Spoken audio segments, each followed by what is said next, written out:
gentlemen, we are back. We are live. It is the Freight Coach Podcast, the top podcast in transportation, coming to you guys every single weekday, 8:30 a.m. Pacific, 10:30 Central, to break down some industry headlines. But most importantly, you guys provide some actual insight into what you can do with all of this information. If this is your first time tuning in, welcome. This is the real side of freight, ladies and gentlemen. And I say that before every single show. And what I mean by that is I only speak with transportation professionals because at the end of the day, you guys, I want to talk to the right individuals who have done what you're looking to do or who are currently doing what you're trying to achieve. So you can take that information, apply it, utilize it, and see a meaningful difference in your business and your life. Happy Thursday, everybody. I got a very special guest for you guys here today. You know, trucking to me is family. At the end of the day, there's a lot of family-owned companies. There's a lot of that. And my guest today is definitely inside of that. So we're going to bring him up right now. I got Daniel with ILG Logistics on the show. Daniel, thank you so much for joining me. Yeah, thanks for having me.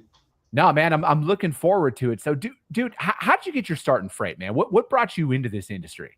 Yeah, I think it's like a lot of people, I think, in freight. My old man was in it. And so It just kind of is, call it in the blood, and got hooked early. So, started dispatching when I was, 14 years old when he started up his company.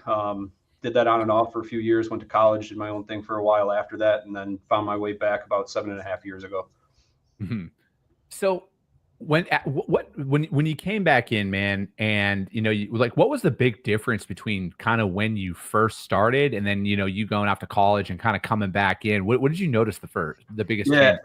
I mean, when I started, our TMS system was that whiteboard on the back of the wall there. We had 3 boards. Was what was available, what was dispatched, and what was in transit. And my job, after school, whatever it was erase what was in transit after it's delivered, move the stuff that was dispatched over to in transit, and push it out through there. So I think the technology side, it was, going from, what was that, 2006, 2007, into where we were at, 2018 was kind of wild to watch from the outside. Faxing every rate confirmation, right? We thought we were really smart when we had a big shipper, and we would, rather than handwrite the shipper name every time, is we would just write it once and then copy that a bunch, so we didn't have to write the shipper info every time. So it's just the little things that now we can automate. Now we can clone loads and duplicate loads and do all that. And back when it was, we were working out of Excel and handwriting everything and files for the month of, hey, what loads did we move and where's the paperwork attached? So now where we're at, where, I've got automated processes everywhere, kind of moving that information where it needs to go inside the orders. That's now. When I came back in 2018, 2017, whatever it was, we were on an older TMS, not a lot of technology. And so kind of seeing some of the stuff that we could get better on was a lot of my, first little bit into running the brokerage. I think a lot of people have a hard time even comprehending that you used to have to fax. I remember when when we got the e-fax feature in there, man, dude, that was the greatest thing ever. Otherwise, dude, we used to have to run over to our fax machine and start sending out rate confirmations that way, send them to truck stops for drivers and stuff like that. And dude, it was wild, right? And then it's like, you're right. I look at things now, and I'm like, what used to take like 8 to 10 minutes, you can literally get done in like 2 clicks inside of an efficient TMS. And, and I know we both use Revinova and stuff. And, I got my favorite feature inside of there to a lot of people, it might not even hit them, but the load cloning feature to me, oh my gosh, one of the greatest features ever. It is so simple, but it's the most effective thing for my business. Yeah, well, and the ability to edit kind of in line. So if you have, 30 orders that your customer sent over for a project, and it's 30 different POs or -1, -2, -3, like to put all that in one spot so you're not clicking in is hugely beneficial. Yeah. And I think, at least for me, like I don't have an EDI shipper, right, where they're sending over and it's integrated and auto builds, all of that. I don't have that yet, right? So it's like for me, having those manually building loads, it's like we got to look at how do we go in there and save as much time as possible inside of our operation. So, because it's like for me, man, like we're just in business development mode at all times, like we're always about how do we increase our revenues? How do we become more efficient with our time and saving stuff from the operations? is like, because again, it's just me and my business partner right now as we're building this up. So it's like, how do we get as efficient and streamlined as possible so we can focus on revenue generating activities? Yeah, and I think that's the biggest thing is like you have to meet your customer where they're at, right? Like, you can have the world's largest shipper or whatever it is, but if they're going to continue to email you rates, or email you rate requests, like that's what they're doing. So figure it out on your side how to optimize that, and then maybe as the relationship develops, you can push them in a different direction. But I mean, at the end of the day, you got to meet them where they're at and make sure that you're moving freight the way that they want you to, and then add in your, the good stuff that you have on the backside. What are your thoughts on this, man? Like when it comes down to like technology out there in the industry right now, how much of it are your guys as customers or prospects really asking for, as opposed to how much are, and even from like a driver's perspective, how much are brokers pushing out there as opposed to what's actually being asked for? Yeah, I think, we talked about this, but I've never had a customer, hey, what's your stance on AI technology, or what's your stance on whatever this automation is? So for us, it's about, I've talked about this a lot, but how do we optimize our people to focus on those people things, right? So how can they interface more with that customer? How can they have more conversations with that customer? How can they go on customer visits and not have a fall off in their freight, that's moving in house as they're on that visit? And I think for us, it's a lot more of the internal stuff of, how do we move through document processing, or how do we make sure that our invoices are being attached quickly to the load so that we're able to bill out quickly so that our days to pay stays down. All of those kinds of things is what really pushes it. And then on the carrier side, I mean, there's some really cool technology out there. And I think it was probably four or 5 years ago, we were looking at a tracking provider, and I had to remind them that, the drivers don't have the newest iPhone. Like you want them to download this app. Is it backwards compatible to these, old Galaxy phones that they're rolling with or whatever it is? Because they don't want that newest stuff usually, sometimes, at least back then. It's changed a little bit now with the ELD pushes and everything else. But I think that's the biggest thing is, again, meeting them where they're at. So how do we know our driver information better than anybody else does. We know our customers better than anyone else does. So how do we meet them where they're at to be able to optimize our side so that we can be more efficient for them? Yeah, I'm right there with you, man. And I feel like, dude, I don't know, like my honest opinion on this is there's almost too much, like people are trying to do way too much right now at the end of the day, right? And I feel like, there's when it comes down to like carrier vetting, and I'm not talking about theft or anything like that, you guys. I'm talking about the automatic disqualification of qualified carriers based on parameters that literally are, I would argue, are meaningless shit out there, and they're just like the amount of hoops that some of these guys have to jump through just to haul a load. And I'm not saying that we don't utilize this stuff. I utilize that stuff out there, but I see out there in the social media world some of the like the hoops a lot of these guys have to jump through just to haul a load. And and I say this often. Brokers do this now because there's excess capacity. All of these hoops will instantly go away when the market shifts and capacity tightens up. All of these parameters. And then I feel like there's going to just be a massive whiplash effect here, Daniel, where the drivers are going to be like, well, wait, why don't you need this now? Oh, that's right. And then I think a lot of this is kind of like a season, and then it's probably going to dissipate for quite a long time, I think. Yeah, I think there's a lot of times where, like, when you onboard that, carrier sign up or whatever it is whoever you're onboarding with, the technology side is, I think there's a lot of brokers out there don't really understand the qualifications that they're looking for in carriers. And so then when that technology comes in, they say, hey, this is how we think you should do it. And then it's, oh yeah, you're right. And then it's, whether it's C-level or not, making that decision that pushes down to all of operations. And then operations doesn't really get a voice in, like, hey, well, I've got great carriers, but they have this insurance policy, or they've only been in business this long, or whatever it might be, that, they don't have an inspection, but hey, they're only running local Chicago freight, so they probably won't have inspection. So there's kind of some of that stuff where, I think having your pulse close to the heartbeat of what's working in your operation side helps you onboard that technology a little bit more efficiently, because you understand what's actually driving, booking loads on a daily basis, getting new customers onboarded, getting those loads on the board. Like, what does all that look like? How much do you think a lot of the fraud and theft goes on because of a push for automation and just the absolute removal of like just having a real conversation? I don't know if this is just me. I've been doing this job for a very long time. I can tell if somebody's bullshitting me within the first 15 seconds of talking to them on the phone. Yep. Yeah, we have a rule here of if it doesn't smell right, get out. Like I don't care how good the rate is, I don't care how, great they're talking to you or whatever it is. If it doesn't look right, if it doesn't smell right, if it's making you a little queasy, like get out, like find a new truck, because it's not worth that push. But again, to that point, if you've automated the entire load booking process, like A to Z, right, is you post it out there, it's an automatic entry into the system. They fell between our parameters on price. Let's dispatch them this load. They hit our criteria on our onboarding packet. We'll just send them the load. Like that's a game to be fixed to a certain extent. There's ways around it, but at the end of the day, like people drive this business. This is a people business. Mm-hmm.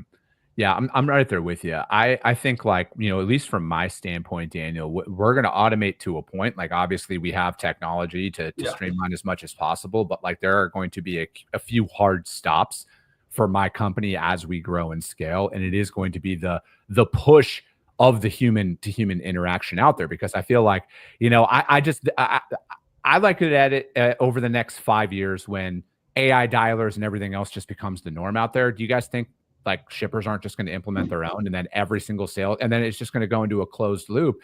I think it's just going to revert back to the Stone Age. Who's not afraid to go knock on a dock door? Who's not afraid to, actually go in and get noticed in person to earn somebody's business? I think like that's just naturally where things are going to go. Yeah, I think the automation side, like it's helpful for the menial tasks or the tasks that people, it's time, not time wasted, but it's time that can be spent doing business development or time that can be spent having a conversation with that customer or carrier or receiver, whatever it might be. Like, so, order entry, like however many ways that we can create an automation for creating those orders in the system. Awesome. Get that off the AM's plate or the BDM's plate or whoever it might be. But then on the flip side of that is calling and confirming hours for shipper and receiver, confirming they have a dock, doing all that kind of stuff. Like that's a great touch point. Do you have any other specifications that you have when our carrier gets there that they need to check in at a certain place? They need to talk to a certain person. Can we put like, those are the places where people are going to make that impact. People are going to make that difference. And that's where, everybody talks about, our customer service is best, but that's where customer service comes into is, are you picking up the phone or are you having a conversation? Yeah. No, I'm right there with you, man. We're actually scarily aligned on what you just said there. And, those are some of those key touch points that I think are the little separators that are out there, right? Because, like there's nothing that any of us are ever telling any of these prospects or customers of ours that they haven't heard 100 times over, in that's just that day, like they hear it all the time. Right. And I think like the real, and I know it takes a while to get in the door with somebody and earn somebody's business, but it's those little things like that, man. I think that's like what ultimately starts or stops your growth trajectory with a customer is how much of the little things are you doing? And then if you're, in the rare instance that you're in the door with somebody where nobody's doing that, dude, you turn into a rock star real fast for them. Yep. Yeah. I think, for us, it's that, again, that idea of meeting them where they're at, right? Like we have the portal for LTL where customers can get in and book their own LTL shipments, but I also have customers that have zero interest in getting into a portal and booking it. So I'm not going to just arbitrarily push out this portal and hope that they use it. And then we'll lose business when another person comes in and says, well, I'll do it manually. So it's that piece there of, how do you find that perfect, non-perfect scale to make sure that customer feels that you're doing everything that you can, but also that, you're doing everything on your side so that you're helping optimize their system and make their life a little bit easier on the backside. How much trial and error went into a lot of your, because it's easy to sit here now, Daniel, and like hear everything you're spouting off and like, dude, that sounds so great. It sounds so great, but it wasn't always this easy, right? Like there had to have been, maybe it was your old man, in the starting stages of this company. How much of the failure side of it led you guys to get to this point? Yeah, I think it's funny because like the company that I was talking about with the tracking, right? Like remember having that conversation, being deep into it and finally just being like, no, this doesn't work, because we were using an old Samsung phone to play music in the office. And I tried to download the app on that and it didn't work. Well, now 2025 is they are my tracking provider of choice because they changed up some things and the market changed a little bit. In the same way, like our LTL side, we had an awful experience with a company back in 2018, 2019 on the LTL side of rate aggregation. Got out of that, moved into something else, kind of didn't love it, paid a lot of money for it, moved back to that other company. But I think the biggest thing on the failure side, right, is everybody talks about you got to learn from your failures. So for us we moved back to that company that we ended up firing back in 2018, 2019, but knowing the right questions to ask, knowing how to set expectations, knowing how to have those conversations, and knowing when to escalate and when to work on it ourselves. Even with Revenova, it's been one of the biggest things for us is we moved from a very, I'll call it lucky because it was, we went live with Revenova March 1st, 2020. Before that, we were on-site hosted on a 14-year-old server, and good Lord, if we tried to VPN 3 people into that server, we would have been having an issue. So switching when we did with COVID and everything else, and having to send people home or having people sick and they were working from home, whatever it might have been, that was like some of those pieces. But with Revenova it's not a, out of the box TMS. You know this, I know this, I tell this to a lot of people, but the great part about it is you can make it what you want it to be for your business. Mm-hmm. So for us, that first, 3 months, 6 months of being on it, it was constantly emailing Revenova, hey, this doesn't work. This doesn't work. How do I fix this? And then realizing like, hey, I'm not going to get the most out of this if I'm constantly asking them to fix something. So why don't one of the great parts about Revenova is it's hosted on Salesforce. Salesforce is the largest CRM in the world. Go to YouTube. Like my business analytics manager, Jerry, he runs my tech stack, but he is an all-star inside of Salesforce Revenova. And when I ask him like, oh, how'd you figure out how to do that? He goes, oh, I just watched some YouTube videos. Like, it's crazy how that's kind of where it's come to. But now when we have issues with Revenova, or there's a question that we have, or we can't figure it out, it's going to them and saying, hey, we've done A, B, and C. None of these worked. What is your thought? So it takes out that, approach of, hey, they're just asking us for whatever, to, hey, let's make sure that, we crossed our T's, dotted our I's, and now, hey, we still can't figure this out. So now I'll come to you. I think that was a huge lesson for us of just investing it on our own side before, just punting it over to that vendor, because your business better than the vendor's ever going to know your business. Yeah. So understand what you're looking for before you go and start asking. Yeah, dude, I need to have Jerry on my show, man. Oh, everybody wants Jerry. Bro, I'm going to be honest with you, Daniel. That's how I taught myself how to do everything. When you brought up YouTube there, I call it YouTube University. Yep. Like, you can literally get a PhD in anything. Just go to YouTube and watch some videos on it. That's how I learned how to edit my content, my audio. I learned how, dude, I have a professional mic setup and everything in here. I just YouTubed how to do it after I bought it, because dude, I didn't have the money to, or I wouldn't even know what to ask a sound engineer to come in and fucking set all this stuff up. Right. So it's like going to YouTube University to learn how to do all of it, bro. It's crucial out there. And I think a lot of the answers that people have to questions are literally just out there on the internet, right? Like, you just have to know what to ask and everything else. And you can save yourself hours and hours of your time by going out there and doing that. Oh, absolutely. So, dude, where is your dad still primarily involved in the business, or is he kind of phasing out a little bit at this point? Yeah, it's dependent on the month. He's in or he's out. But yeah, I handle day to day. He's got, I'll call it the 30,000 foot view. So, I mean, he's watching everything, he's seeing stuff. Yeah. It's always fun to get the text messages of, hey, look at this load. Why is it whatever? And it's like, okay, let me jump in here and make sure that things are taken care of. But he's around, but not all the time, I guess. How has that dynamic worked, man? Working with your dad has to be I don't want to call it a gift and a curse, but it has to be one of the more unique relationships in business out there when you're, working with your old man. Yeah. I mean, I have the benefit. So I'm the oldest of 4. And so I've got 2 little brothers and a little sister. And my sister was in the business for 6 months in between college, just as a kind of in between. But I was always super interested in it. It was just kind of it's busy, right? Like, I like being busy. I like having to think. It's not just, hey, you're going to, put this thing together every day. It's, hey, you need to use your brain and this developed knowledge that you have. And so for me on that side, my dad is the man. I love him to death. There are times where we want to rip each other's throats out. It just comes to it. But to that point is we are more than any of my other siblings. We are the same person. We think really similar. We work really similar. Obviously I learned a lot from him growing up. I remember there was it's called the swap, but it's like a whatever swap meet is what it is. Yeah. And Oh, yeah. I remember as a kid, he would on a Saturday morning give my mom the morning off, and he would bring, whether it was the three boys or all four of us to the swap, and we'd walk in and you pay the $2 entry to get in, and then he would hand each of us $20, and it was, hey, go see what you can buy. And like that was always the fun thing for me was, hey, let's go negotiate and let's see if that $20 coin, can I get it for $5 and do all that. So like it's always kind of been in me, and that's always kind of been taught to me. On the flip side of that is, working with your dad, it's grueling. I think there's that piece of it. When I decided I was coming back to work in the business, I had a conversation with two of my cousins who both work for their parents, my uncles, and had conversations with them of like, hey, what works, what doesn't, like what are the things I should watch out for. And it was the same response that I've received over the course of however many years now. And how in industry and out of industries, you got to be there longer. Like first one in, last one out, especially at the beginning, like because you need to show that you're willing to give what it takes. This isn't just a walk in and, hey, I keys to the castle, here it is. There's an earning piece to it where you need to make sure that from A to Z how this business works and how this business runs, and then you can start kind of moving into more of that management side. Did your dad push you to come into the business at all, or was he more like, go out there and live your life, man? If you want to come here and work, it's here. Yeah, he's funny.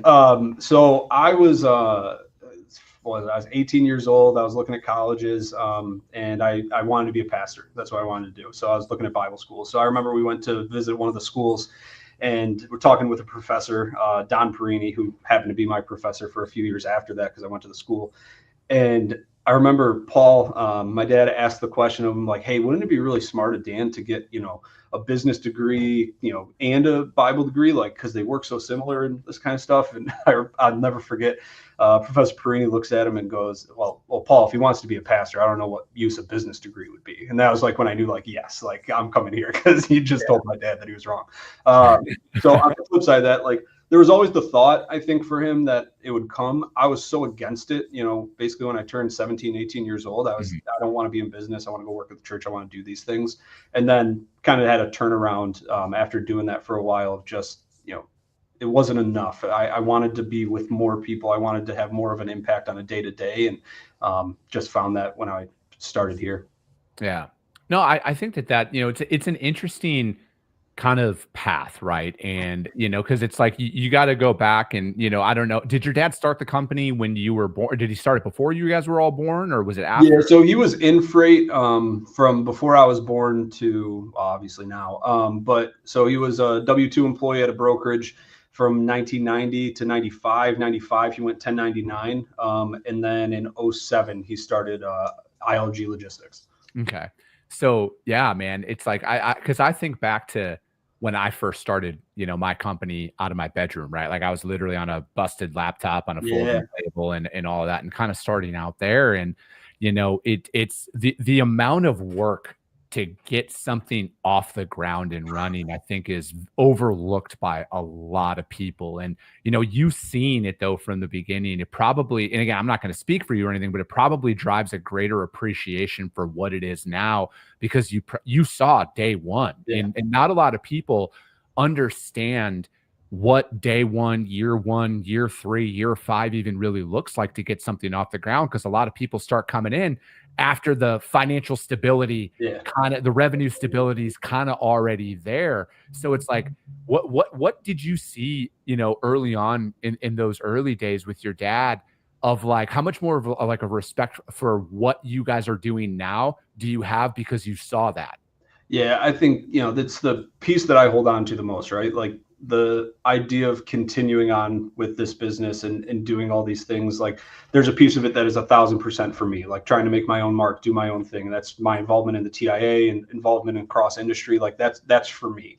The legacy piece of ILG Logistics is really big for me too, because I saw the 80-hour work weeks, for weeks in a row. There was a time where right when he started, he had our old building that we were in, and he was general contracting that while also doing 40 to 50 hours a week at ILG.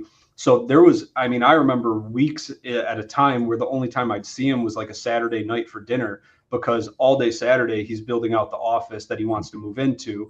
They had a small, we'll call it 600 square foot office, 3 desks in there. that was their office for a year or so, maybe a little bit less than that, before they finally moved into the building that Paul had finished. And so from that point, like, I just saw all the work that went into it, and the sacrifice. Also, I'm not going to say this for him, but for myself, is the anxiety. Is I was 15, 16 years old when he's doing that. I was in private school. My brother was right behind me. He had two more kids right behind him. So that trust in yourself, that belief in yourself. To Paul's credit, one of the things that he always says is, I met a lot of I met a lot of business owners that were doing it the wrong way and realized, well, if they can do it, I can do it. If they're doing it, like, there's no chance I can't, because he knew himself well enough to know that. So, yeah, dude, that's kind of what, I mean, you see that out there, and I even notice it now, like, as I'm going out and even like making sales calls and stuff, and like, just like the low energy that some people have, and they're like, just the blatant, like, again, I understand they hear a lot of sales pitches and everything like that, but I'm just like, man, I kind of stop and think sometimes. I'm like, I wonder if the founder of the company is still involved, or if they're so far removed, or maybe it got sold off. And, because like, I feel like there's a difference, man, because like, going back to that build that your dad went through, and knowing what he went through, because like, that's pretty much what I'm going through right now with a lot of it. Right. And I sit, and those are the things that I kind of notice as I'm going out there. And it is kind of one of those motivators of like, dude, if they are in business and doing it, and that's the way that I'm like, I'm going to decimate people, man. And I know, like, it's just only a matter of time, because like, we have a set of core values inside of our business. And I know that our number one core value, it's subjective, but it's do the right thing. Right. Like, we all know fundamentally, when it boils down to it, what's right and what's wrong. Unless you were raised in the woods and you watched animals all day long, you know what's right and what's wrong. And I feel like if you hold yourself to those standards day in and day out long enough, you can't lose, in my opinion. Yeah. Yeah. And I think it stands out in our industry specifically. Like, there's a lot of, talk about fraud, or you talk about just bad actors or people who don't care, is when carriers work with us, we want them to feel the difference, that we want them to understand, we want to pay you, send us the invoice, we want to get this paid for you. So it's part of that. You said it from your standpoint, our first thing on core values is integrity, because it's, without that, you're lost in this, and it's just not fair to the people that you're going to do business with. If you're not going to act with integrity, and we're going to be specific on that, we're going to hold our people to that, they'll get written up on that if they're not holding to it. Like, that's a big piece for us. You're the first broker, or one of the few brokers that I've interviewed, Daniel, that have said that about carriers. Like, no, we want to get you paid. We want you to feel that you're different in working with us. And it kind of baffles me that that's not a core focus for a lot of brokerages out there. Yeah, we don't exist without the carriers. Like, I mean, I don't own a truck. So without them, doing what they do, like, we don't exist. And so they're going to get treated with the respect that they deserve, because they're the ones that are moving that freight from A to B. Yeah. I just feel like, I never ever overlook the fact that, like, I was that hothead broker early on in my career. And, like, now though, Daniel, like, I'm right there with you, man. Like, I literally, and I'm still waiting. And again, I'll throw this out here again for any of you brokers who are listening.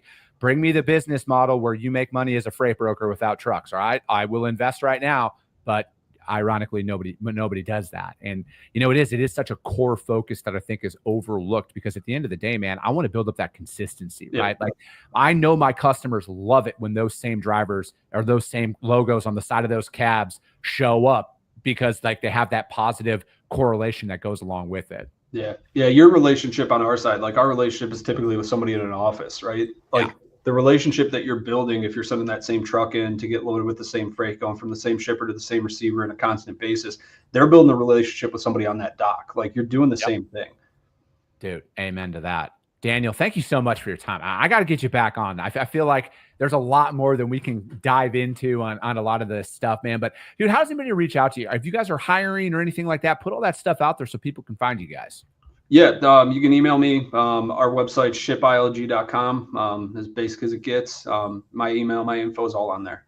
Perfect. Daniel, thank you so much for joining me. That is going to be it for today, ladies and gentlemen. We will be back tomorrow, as always, 8:30 a.m. Pacific, 10:30 Central. If you got value in what you heard, subscribe to the show, ladies and gentlemen. I appreciate you guys. I love you guys, and we'll be talking to you soon. We don't have any cool fancy outros.